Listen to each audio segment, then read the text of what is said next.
we said, what do you do with this research?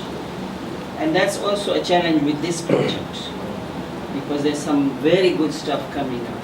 How are we going to use advocacy out there? Because it cannot. How are we going to do things differently?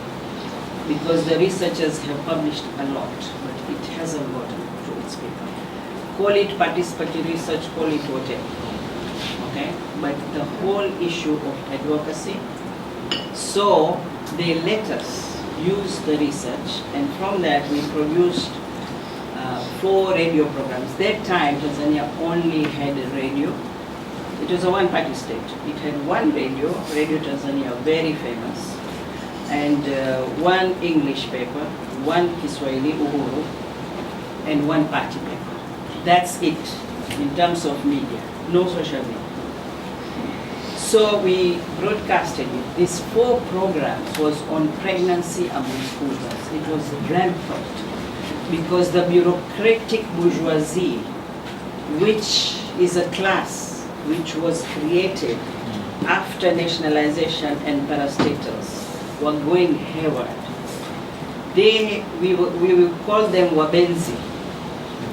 Okay? Vitali, you were not even born then, right? So we used to call them Wabenzis because they used to drive Mercedes-Benz. Okay, so they would stop at bus stations, and the buses were very rare. Transport was an issue, and they would offer this young schoolgirl who had left home in the morning without breakfast. These are poor girls, and no breakfast, nothing. And they'd say, I'm going in that direction. Where are you going? So she would say, and take them in the car, stop at a place, buy a chicken and a Coca-Cola for her, so she feels, Kamal is a good man. Okay? And then rape her. The next thing, she's pregnant. When she's pregnant, she gets expelled from school. This becomes an important issue even in today's Tanzania. So we broadcasted this, and it really, and those days radio was like reaching all the rural areas, and the amount of letters Radio Tanzania got in response. They said we have never received so many letters from the countryside, those days letters. So they asked us to do a follow-up program of these letters. When we did, there was the UWT, the Women's Party-Oriented Women's Program, the Women's Party. And we called on this women's thing to call a national conference to debate on this issue. And they agreed, and this was taken, and there was a whole mobilization, use of radio. Okay, I have to emphasize this. And this conference was live broadcasted, and this, what was interesting about that, the solutions came from the girls themselves. You know, and one of the things they said was, do not keep us for extra classes, because these are rural schools. Teachers use it to abuse us, because it is far, and it's in the rural areas. Nobody can tell what is happening.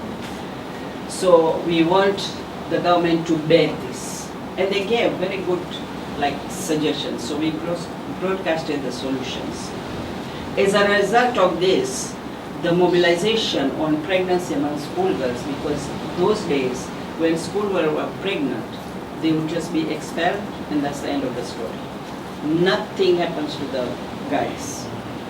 So there was a call for this, and the mobilization started. It took us, though, 10 years before a law was passed that when there's schoolgirl pregnancy, they can go and deliver and come back to school.